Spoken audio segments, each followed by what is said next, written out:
Richard Friberg, and this is a figure from chapter 5 in my book on microeconomics. I'm going to be looking at utility maximization and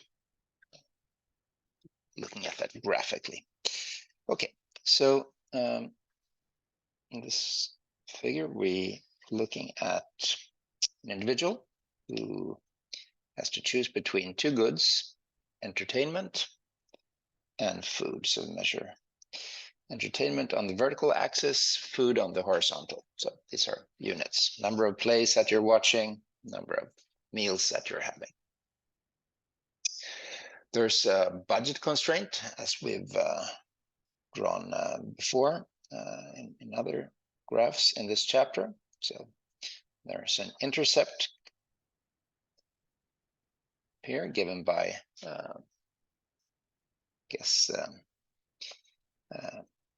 income over the price of entertainment, like so. And then there's a slope, so the budget constraint has a slope of minus PF over PE. Okay, so this says how much can the individual afford, okay, given the income and given the prices that she's facing. Now, if she's only purchasing E, well, income over the price of E gives how many units she can buy. Okay, she has an income of 100, the price of entertainment is 10. Well, she could purchase 10 E's. But if she wants to purchase more F, consume more Fs, well, she needs to cut down on her consumption of E to be able to afford more F. Okay, so that's a constraint. How much, where should she choose? Well, we need to relate that to, so her choice will be dependent on the income, prices, and on preferences. So how do we represent preferences? Well, we represent them via an indifference curve. Okay, so here's a potential indifference curve that we could think of. This would be a case of imperfect substitutes. So, the slope of the indifference curve varies depending on where we evaluate it. So say that we're looking at a point like A here. Is that an optimum? Well, first note that it's on the budget constraint, so the consumer can afford it. That's good. But can she do better? Yes, she can. Okay, so remember that indifference curves that are further from the origin are associated with higher utilities. So we could say, well, a point like B, cutting down somewhat on our consumption of E and increasing the consumption of F would give her a higher utility. She'd be able to reach an indifference curve that cuts through that. But she could do even better. How long can she keep adjusting consumption and still do better? Well, up until the point where indifference curve and the budget constraint are just touching, okay, where they're tangent. It's like bouncing off. They're just touching here at one point. So these are different indifference curves.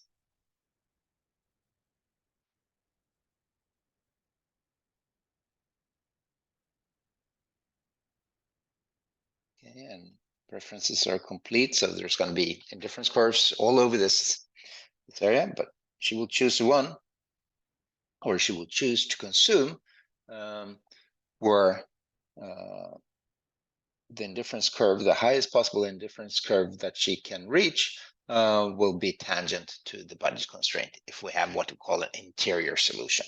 Okay, and in other figures we look at cases where we're having what we call corner solutions only, assuming one or the other good. So at this point of tangency, that's not just a point per se that is interesting. It says something. What does it say? Well, it says, what are the actual quantities that this individual will be consuming if she's optimizing. So we call that F star, number of units of F, and E star, number of units of E. Okay, so these are the solutions to her utility maximization problem. Knowing that the slope of the indifference curve, we said before that we can express this as the marginal utility of food over the marginal utility of entertainment.